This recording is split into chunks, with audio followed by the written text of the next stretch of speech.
অ্যাডমিশনে বাংলা প্রথম পত্র কতটা গুরুত্বপূর্ণ সে বিষয়ে আমরা আলোচনা করেছি। তো সেই ক্ষেত্রে নাটক উপন্যাসের উপর কেমন প্রশ্ন আসে এবং নাটক উপন্যাস বাংলা প্রথম পত্রের ক্ষেত্রে কতটা গুরুত্বপূর্ণ, বিগত বছরগুলোতে কত প্রশ্ন নাটক উপন্যাস থেকে এসেছে সেই বিষয়ে আজকে আলোচনায় আমরা ক্লিয়ার করতে চাই যে নাটক উপন্যাস আমরা কত গভীর থেকে পড়ব, কতটা গুরুত্ব দিয়ে পড়ব। যারা ভর্তি পরীক্ষার জন্য প্রস্তুতি নিচ্ছ, এখনই আমাদের কি করা উচিত, অথবা আমাদের যে বাংলা প্রথম পত্র বই সেগুলো কতটা গভীর থেকে কিভাবে পড়া উচিত সেই সম্পর্কিত আলোচনায় আজকে আমাদের আলোচ্য বিষয় হচ্ছে নাটক এবং উপন্যাস। তো সুপ্রিয় শিক্ষার্থীবৃন্দ, চলো আমরা দেখে নিই নাটক এবং উপন্যাসের ক্ষেত্রে আমাদের প্রিপারেশন কেমন হওয়া উচিত বা বিগত বছরগুলোতে কেমন প্রশ্ন এসেছে।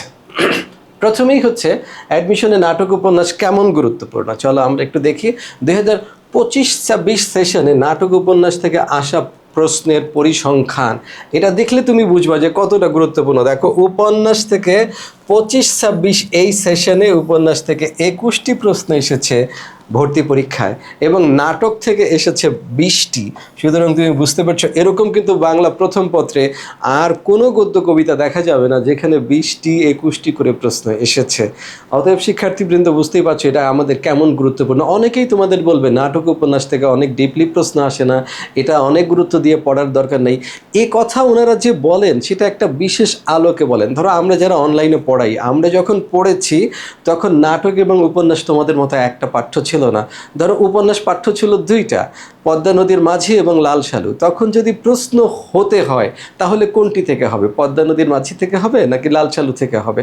আবার নাটক যখন ছিল তখনও নাটক 2টা পাঠ্য ছিল, একটা রক্তাক্ত প্রান্তর এবং আরেকটা ছিল সিরাজউদ্দৌলা। তো কোনটা থেকে প্রশ্ন হবে এরকম দ্বিধাদ্বন্দ্বের ক্ষেত্রে একটা সময় ছিল অনেক পূর্বে যখন নাটক উপন্যাস থেকে এই জাতীয় দ্বিধার কারণে প্রশ্ন কম হতো। কিন্তু যখন নাটক এবং উপন্যাস সারা বাংলাদেশে একটা পাঠ্য মাত্র লাল সালু এবং নাটক উপন্যাস যখন লাল সালু এবং নাটক যখন সিরাজউদ্দৌলা, তখন কিন্তু প্রশ্ন ব্যাপক পরিমাণে আসতে দেখা যায়। চলো দেখি আমরা প্রশ্নের ধরনগুলো কেমন হয়। 1 নম্বর দেখো, উপন্যাস থেকে আওয়ালপুর ও মহব্বতনগর গ্রামের মাঝখানে কোন গাছ আছে? দেখো, আছে হলো কোন গাছ, কোন গাছ আছে, কোন গাছের কথা বলা আছে?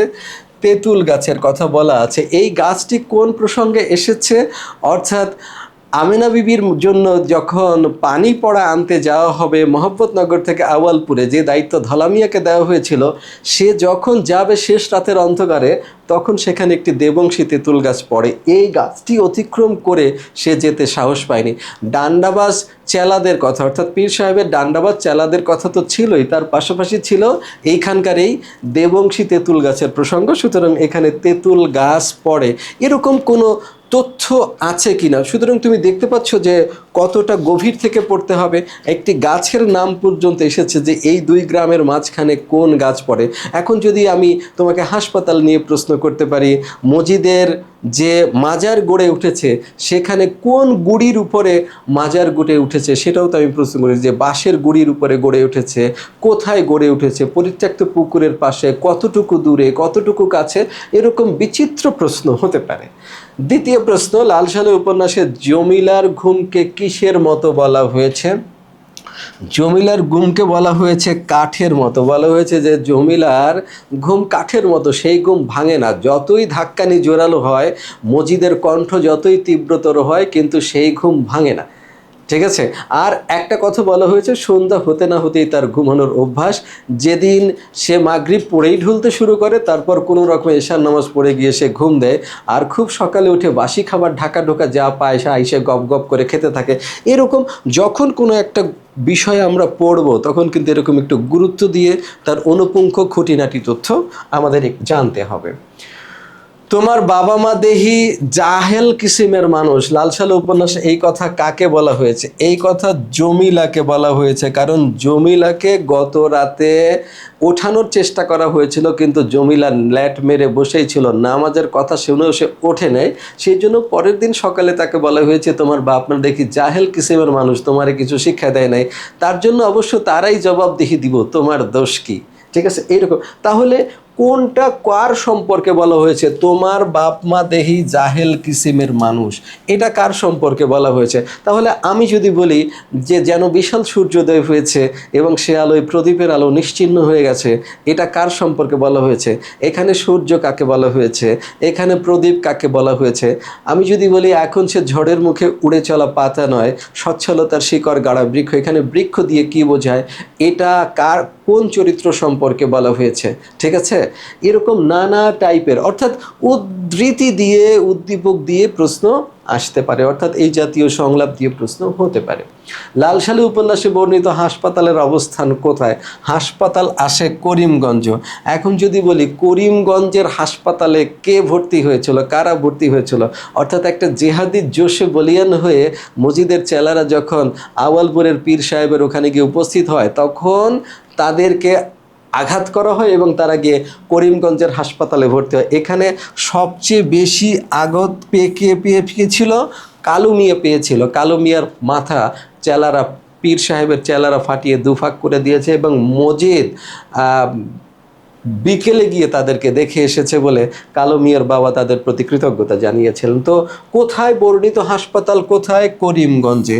তাহলে আমি যদি বলি আওয়ালপুর গ্রামটি কোথায়? আওয়ালপুর গ্রামটি হচ্ছে মোহাম্মদনগর গ্রাম থেকে 3 গ্রাম দূরে। এরকম বিভিন্ন বিষয়ের অবস্থান। যদি বলি মাজারটি কোথায়, মজিদ প্রথম এসে কোথায় নেমেছিল, নিরাক পড়াত শ্রাবণের দুপুরে মোহাম্মদনগর গ্রামের কোন জায়গায় নেমেছিল, মোহাম্মদনগর গ্রামের আগে সে কোথায় বাস করত, ঠিক আছে, এর আগে ধরো ওই যে শালবনের ভিতরে বাস করার আগে সে কোথায় বাস করত, তার জন্মস্থান কোথায়, এভাবে নানা প্রশ্ন হতে পারে। মজিদ কখন মোহাম্মদনগর গ্রামে প্রবেশ করে? মোহাম্মদনগর গ্রামে প্রবেশ করে নিরাক পড়া এক দুপুরে। কোন সময়ের দুপুরে? শ্রাবণের দুপুরে। নিরাক পড়া এক শ্রাবণের দুপুরে। নিরাক পড়া শ্রাবণের দুপুরে তাকে প্রথম কোন চরিত্রটি দেখতে পেয়েছিল? তাকে প্রথম দেখতে পেয়েছিল তাহের। কখন? তখন তাহের এবং কাদের কি করছিল? মাছ ধরছিল। কোথায় মাছ ধরছিল? প্রথম সে কার বাড়িতে আশ্রয় নিয়েছিল? সেখানে কি কি কথা হয়েছিল? সেখানে প্রসঙ্গক্রমে উঠে আসা অশীতিপর বৃদ্ধের নাম কি ছিল? সব কিছুই জানতে হবে। কলমা জানো মিয়া, একথা মজিদ কাকে জিজ্ঞেস করেছিল? একথা মজিদ জিজ্ঞেস করেছিল দুদু মিয়াকে। দুদু মিয়াকে, লুদু মিয়ার যে খারাপ অবস্থা সেখানে হয়েছিল সেটা দেখে কে হেসেছিল? বুঝতে পেরেছ? দুদু মিয়াকে শেষমেশ কলমা শিখতে কোথায় যেতে বলা হয়? এরকম বিস্তৃত তথ্য যে কোনো, দেখো এই সবগুলো কিন্তু চরিত্র সম্পর্কে আসছে। চরিত্র সম্পর্কে অনেক প্রশ্ন আসছে। এটা আসছে জায়গা সম্পর্কে, এটা আসছে সময় সম্পর্কে, এটা আসছে চরিত্র সম্পর্কে। সুতরাং জায়গা, সময়, চরিত্র, কোনো ঘটনার জায়গা, সময়, চরিত্র, এই সব কিছুই সুন্দর করে শিখবো আমরা। লালসালু উপন্যাসে তাহিরের বাপ নিরুদ্দেশ হলো কেন? হয়েছিল একটা বিচারের জন্য, যেহেতু সে মেয়ের গায়ে হাত তুলেছিল। এই মেয়ের গায়ে হাত তোলার অপরাধে তার হাসুনির মা যখন মজিদের কাছে বিচার দিয়েছিল রহিমার মাধ্যমে, তখন বিচারের আয়োজন হয়। সেই বিচারের আয়োজনে যে বিচার হয়, সেই বিচারের যে লজ্জাজনক পরিণতি সেটা সহ্য করতে পারেনি বলেই তাহেরের বাপ নিরুদ্দেশ হয়ে যায়। এবং কোথায় নিরুদ্দেশ হয়ে যায়? কেউ বলে নদীতে ডুবছে। যদি সে সত্যিই নদীতে ডুবে থাকে তবে তার লাশ কত দূরে ভেসে উঠেছে সে কথা মোহাম্মদনগর গ্রামের কেউ জানে না। লালসালু উপন্যাসে মোহাম্মদনগরের সামাজিক নেতৃত্বের মূল ভূমিকা কে পালন করে? দেখো এইখানে উত্তরটা হবে খালেক ব্যাপারী। তবে একথা সত্য যে মজিদের প্রভাব প্রতিপত্তি বিস্তৃতির পর থেকে সামাজিক ব্যাপারগুলোতে, এমনকি মানুষের ঘরের অভ্যন্তরের ব্যাপারগুলোতে মজিদ হস্তক্ষেপ করে, এর বর্ণনা আছে বটে। কিন্তু যখন বিষয়টি হয় শুধু সামাজিক, তখন মনেই করতে হবে যে সেই ইঙ্গিতটা খালেক ব্যাপারীর। কারণ ধর্মীয় সকল বিষয়ে মজিদ সিদ্ধান্ত দিলেও পারিবারিক, সামাজিক সমস্যা মিটানো সব কিছুর ব্যাপারেই খালেক ব্যাপারীর সিদ্ধান্তই কিন্তু চূড়ান্ত। এবং এর ইঙ্গিতও কিন্তু উপন্যাসে রয়েছে যে মজিদ সবার সঙ্গে কথা কয়, হুহা করে কথা কয়, 10 কথায় 1 জবাব দেয়। যদি এই কথাটা সত্য হয় তাহলে মজিদের কাছে সামাজিক ব্যাপারে লোকজন আসে, সেই ব্যাপারও সত্য। তোমার দিলে কি ময়লা আছে? কার দিল? তোমার দিলে ময়লা আছে? তাহেরের বাপের দিল। কোন বিষয়ে? ওই যে তাহেরের মা বলেছে যে এই ছেলেরা তাহেরের বাবার ঔরসজাত সন্তান নয়। এটা যখন মজিদকে বলা হয়েছে তখন মজিদ হাসুনির মাকে মেরেছে। তখন সেই বিচার দৃশ্যের একটা ব্যাপার হচ্ছে, তোমার দিলে কি ময়লা আছে? এখানে ময়লা শব্দের অর্থ হচ্ছে সন্দেহ।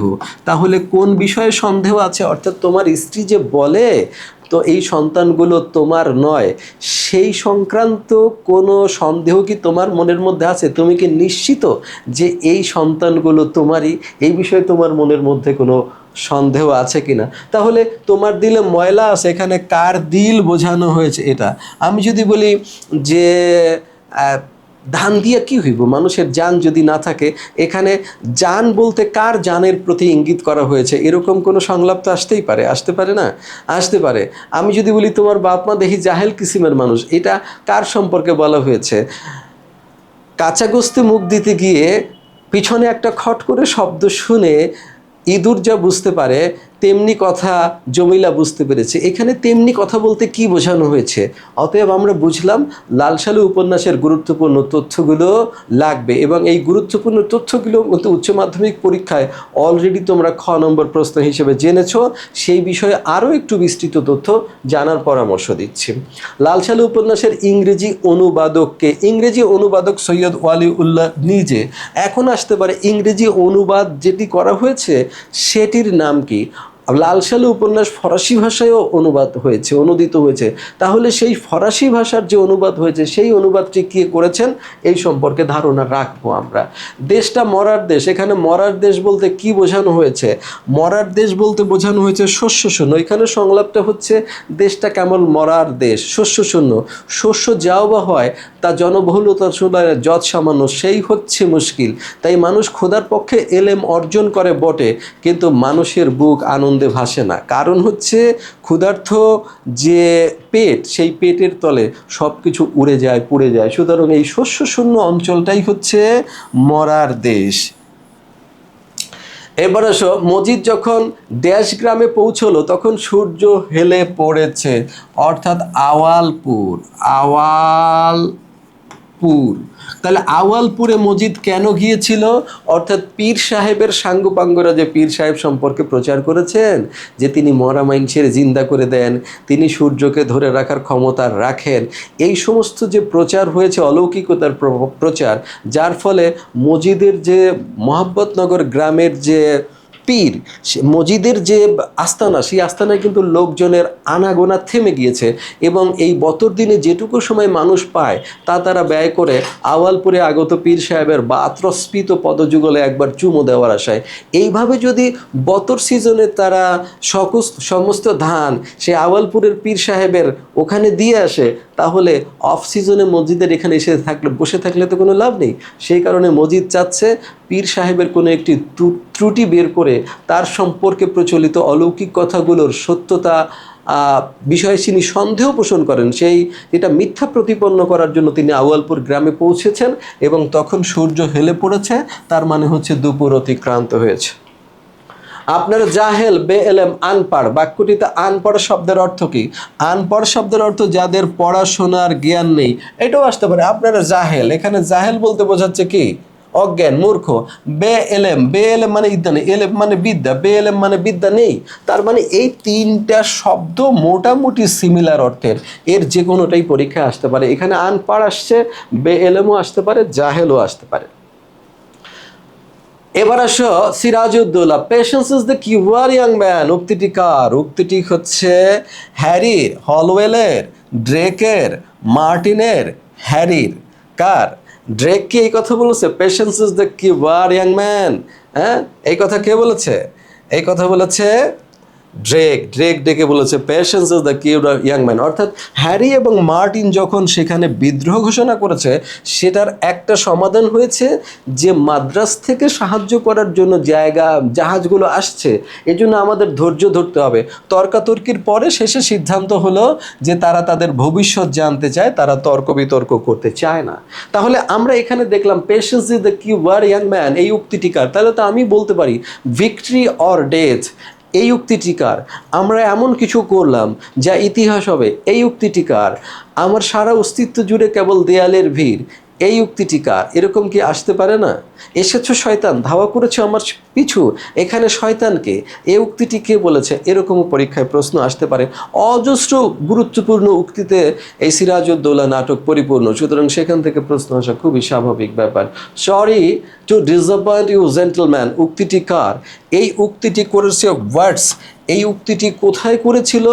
মীর জাফরের আবাসে যখন চুক্তি সই হয়েছিল তখন বোরকা পরে, অর্থাৎ বোরকা পরে যখন ওয়ার্ডস এবং ক্লাইভ সেখানে এসেছিল, যখন নৃত্য নাচের শিল্পী এসে বলে গিয়েছিল এক যে বলছে যে জানানা সওয়ারি, অর্থাৎ মহিলা এসেছে পালকিতে করে, কিন্তু যখন সেই বোরকা খুলে বের হলো ওয়ার্ডস এবং ক্লাইভ, সেই সূত্র ধরে বলছে sorry to disappoint you gentleman, অর্থাৎ আপনারা কি চাইলেন? বোরকা পরে সুন্দরী রমণী আসছে, তার ভিতর থেকে আমরা বেরিয়ে পড়লাম ওয়ার্ডস এবং ক্লাইভ, আপনারা কি এতে হতাশ হয়েছেন? আপনাদের হতাশ করার জন্য দুঃখিত, sorry to disappoint you gentleman. তাহলে এই উক্তিটি কার? কোন উক্তিটি কার? যদি আমি বলি দৌলত আমার কাছে ভগবানের দাদা মশাইয়ের থেকেও বড়, তাহলে এই উক্তিটি কার? এরকম প্রশ্ন হতে পারে। এবার আসো সিরাজউদ্দৌলা নাটকের প্রথম অঙ্কের প্রথম দৃশ্যের স্থান কোথায়? ফোর্ট উইলিয়াম দুর্গ। ফোর্ট উইলিয়াম দুর্গ প্রথম অঙ্কের প্রথম দৃশ্য। আর ফোর্ট উইলিয়াম জাহাজ হচ্ছে প্রথম অঙ্কের দ্বিতীয় দৃশ্য। নবাবের দরবার হচ্ছে দ্বিতীয় অঙ্কের প্রথম দৃশ্য। ঘসেটি বেগমের বাড়ি হচ্ছে তৃতীয় অঙ্কের প্রথম দৃশ্য। তাহলে ফোর্ট উইলিয়াম, তাহলে প্রথম অঙ্কের প্রথম দৃশ্য এটা। তাহলে এইটা হচ্ছে 1 2, এইটা হচ্ছে কোথায় 2 1, এইটা হচ্ছে কোথায় 3 1, এরকম। তাহলে কোন অঙ্কে কোন দৃশ্যে কোন কোন ঘটনা ঘটেছিল এটা একেবারে মনে রাখতে হবে। প্রথম অঙ্কের প্রথম দৃশ্য কি? তাহলে ফোর্ট উইলিয়াম দুর্গ। প্রথম অঙ্কের দ্বিতীয় দৃশ্য কি? ফোর্ট উইলিয়াম জাহাজ। প্রথম অঙ্কের তৃতীয় দৃশ্য কি? ঘসেটি বেগমের বাড়ি। দ্বিতীয় অঙ্কের প্রথম দৃশ্য কি? নবাবের দরবার। দ্বিতীয় অঙ্কের দ্বিতীয় দৃশ্য কি? মীর জাফরের আবাস। দ্বিতীয় অঙ্কের তৃতীয় দৃশ্য কি? মিরনের আবাস। তৃতীয় অঙ্কের প্রথম দৃশ্য কি? ধরো এই যে লুৎফুন্নিসার কক্ষ। এভাবে কোনটা কোথায় হয়েছে? দ্বিতীয় অঙ্কের দ্বিতীয় দৃশ্য কি? পলাশীতে সিরাজের শিবির। তৃতীয় অঙ্কের তৃতীয় দৃশ্য কি? পলাশীর যুদ্ধক্ষেত্র। তৃতীয় অঙ্কের চতুর্থ দৃশ্য কি? মুর্শিদাবাদের নবাব দরবার। এইভাবে কোনটা কোথায় হয়েছে, টোটাল 12টা দৃশ্য, কোনটা ঘটনা কোথায় কিভাবে আছে এইটা মনে রাখতে হবে। তাহলে প্রথম দৃশ্য এটা এসছে, এখানে প্রথম না এসে এখানে শেষ দৃশ্যও তো আসতে পারে, তাহলে সেটা হচ্ছে জাফরগঞ্জের কয়েদখানা। তাহলে শেষ দৃশ্য কত অঙ্কের কত দৃশ্য? চতুর্থ অঙ্কের দ্বিতীয় দৃশ্য। নবাবের সঙ্গে চুক্তি সই হয়েছে কোন নম্বর দৃশ্যে সেটা মনে রাখতে হবে। পলাশীর যুদ্ধ হয়েছে কোন নম্বর দৃশ্যে সেটা মনে রাখতে হবে। ঠিক আছে? এগুলো অর্থাৎ দৃশ্য এবং অঙ্ক এ নিয়ে প্রচুর প্রশ্ন পরীক্ষায় আসে। সিরাজউদ্দৌলা শহীদ হন কবে? সিরাজউদ্দৌলা শহীদ হন 2রা জুলাই 57। তাহলে সিরাজউদ্দৌলা পরাজিত হয়েছেন কবে? সিরাজউদ্দৌলা পরাজিত হয়েছেন 23 জুন। 23 জুন পরাজিত হয়েছেন পলাশীতে, এবং তিনি শহীদ হয়েছেন কোথায়? 2রা জুলাই 1757। তিনি হয়েছে জাফরগঞ্জের কয়েদখানায়। জাফরগঞ্জ। দেখো তোমার বইতে এই শব্দটার 2টা বানান আছে, একটা হচ্ছে জাফরাগঞ্জ আর একটা হচ্ছে জাফরগঞ্জ। 2টার মধ্যে যে কোনো একটা বানান পরীক্ষায় থাকবে, তুমি সেটা দিবা। তাহলে এই নাটক যে শুরু হয়েছে প্রথম অঙ্কের প্রথম দৃশ্য, সেটা কত সালে হয়েছে? 1756 সালে হয়েছে। কত তারিখ হয়েছে?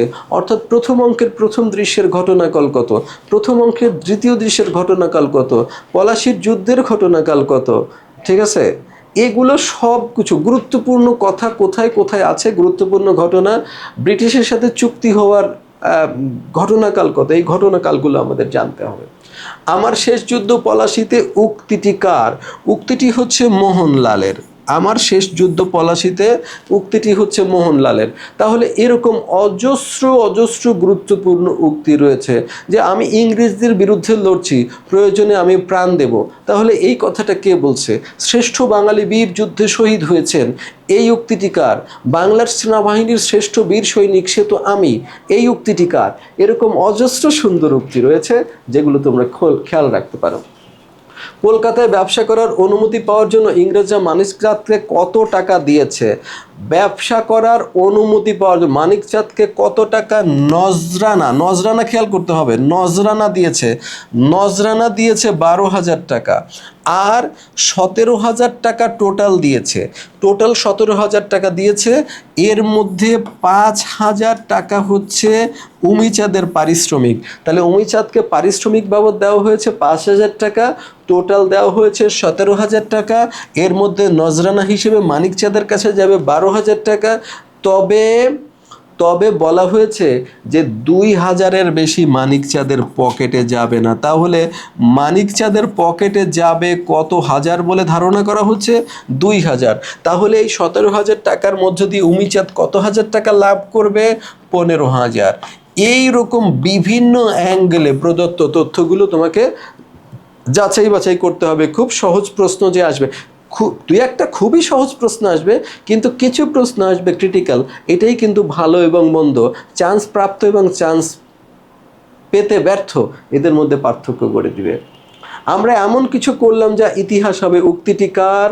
উক্তিটি হচ্ছে ক্লাইভের। কোন সম্পর্কে বলা হয়েছে? এটা চুক্তি সই সম্পর্কে বলা হয়েছে। চুক্তি সই করে সে বলছে আমরা এমন কিছু করলাম যা ইতিহাস হবে। আমি যদি বলি কাওয়ার্ডদের উপরে কোনো কিছুর জন্যই বিশ্বাস করা যায় না, তাহলে এই উক্তিটি কে করেছে? আমি যদি বলি আলহামদুলিল্লাহ, এ প্রভাত শুভ হোক তোমার জন্য লুৎফা, এই উক্তিটি কে করেছে? মহলে তো সত্যি বেগমের কোনো অভাব নেই, এই উক্তিটি কে করেছে? কোন প্রসঙ্গে করেছে? তাহলে কোন উক্তি কে করছে, কাকে উদ্দেশ্য করে করছে? তাহলে উমিচাঁদ এ যুগের সেরা বিশ্বাসঘাতক, এইটা কে করেছে? এই উক্তিটা কখন করা হয়েছে? কোন অঙ্কের কত দৃশ্যে করা হয়েছে? এটা একটু ডিফিকাল্ট টাইপের প্রশ্ন, কিন্তু এই উক্তিটা কে করেছে, কোন বিষয়ে করেছে, এটা আসতে পারে।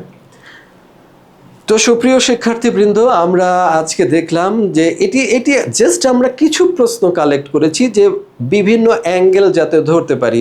তো সেই কারণে অজস্র প্রশ্ন, ধরো এবছরই 20 থেকে 25টা প্রশ্ন এসেছে। তো সেই ক্ষেত্রে সেখান থেকে আমরা বিভিন্ন বছরের প্রশ্ন থেকে 20টা বাছাই করেছি, অর্থাৎ প্রশ্নের প্যাটার্নগুলো কেমন হবে, দিন তারিখ, সংলাপ, চরিত্র, এই বিভিন্ন প্যাটার্ন বাছাই করে আমরা এখানে 20টা প্রশ্ন দিলাম। আমাদের ধারণা যে এ থেকে তোমরা অন্তত উপন্যাস এবং নাটক কিভাবে পড়বা সেই সম্পর্কে ধারণা লাভ করতে পারবা। আরও যদি বিস্তারিত জানতে হয় তাহলে আমাদের ক্লাসগুলো দেখবা। স্কুল অফ এক্সেলেন্সের পক্ষ থেকে সবার জন্য শুভকামনা জানাই। তোমরা সবাই ভালো থাকো, সবার জীবন সফল হোক, সুন্দর হোক, সবাই কাঙ্ক্ষিত সার্থকতা লাভ করো। আসসালামু আলাইকুম।